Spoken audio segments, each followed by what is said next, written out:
Security guard caught a snake in our apartment complex and delivered it straight to my door. I was just about to scream when floating comments cut in. The male lead got dumped and turned back into his real form just to spy on his girlfriend, and he actually got caught? This is funny as hell. He got dumped and his girlfriend hates him. He's probably gonna cry himself to sleep. Aw, poor little snake can't curl up on his girlfriend tonight. The big black snake looked pitiful in the guard's hands. It secretly sized me up with its slit pupils. I tried holding out my hand, and the black snake stared in disbelief. 2 seconds later, it obediently rubbed its head against my fingers. The moment the guard let go, the black snake shot up from my wrist at lightning speed and wrapped around me tightly. The floating comments popped up again. Miles isn't even worried about scaring Olivia, huh? You can't blame him. 10 guards chased him halfway across the complex and hit him with their batons. Even a handsome snake man would lose his fight after that. Yeah, getting hit more than 10 times is harsh. If Miles weren't ridiculously lucky, Olivia would already be moving on to someone else. At the same time, the guard said, "Miss, you're free to keep pets, but you can't let a snake that big just wander around. You're gonna scare somebody. If I hadn't suddenly remembered seeing this snake sunbathing by your window earlier, we would have killed your pet and made a pair of boots out of it." As soon as the black snake heard that, it shuddered and dove straight down my collar. Whoa, not fair. I want Miles's point of view. Me too.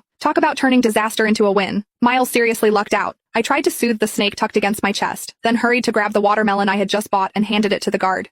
"I'm really sorry. It won't happen again. Here, it's so hot out. Have some cold watermelon." The guard looked a little happier with the watermelon in his hands. He gave me a few reminders and left. I was about to close the door when I felt the black snake burrow deeper. It even flicked its tongue. Damn it. Breaking up with Miles Richardson really was the right call. This jerk of a snake man pretended to be a normal human while dating me, and he wouldn't even let me touch him. Yet when he wanted to take advantage of me, he never once hesitated. I tried to pull the snake out, but it stubbornly wriggled farther in. That slippery, warm sensation glided over my skin. I had felt it in my dreams more times than I could count. Now, I seriously suspected those weren't dreams. The black snake refused to come out.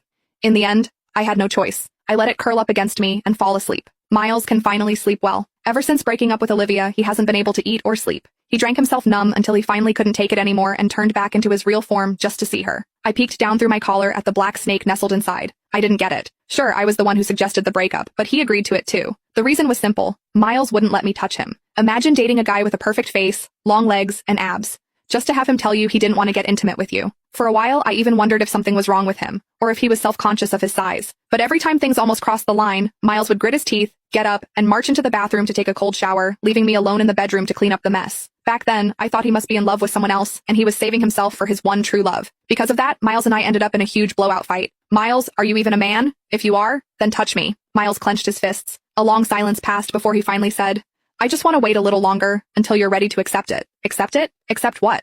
What was there to hesitate about? I might be a little old-fashioned, but Miles and I had been together for 4 years. We were already talking about getting married. I didn't care if some things happened sooner than planned. I tried to stay calm and told Miles, "I want this. Whatever it is, I accept it." But Miles just held his head and crouched.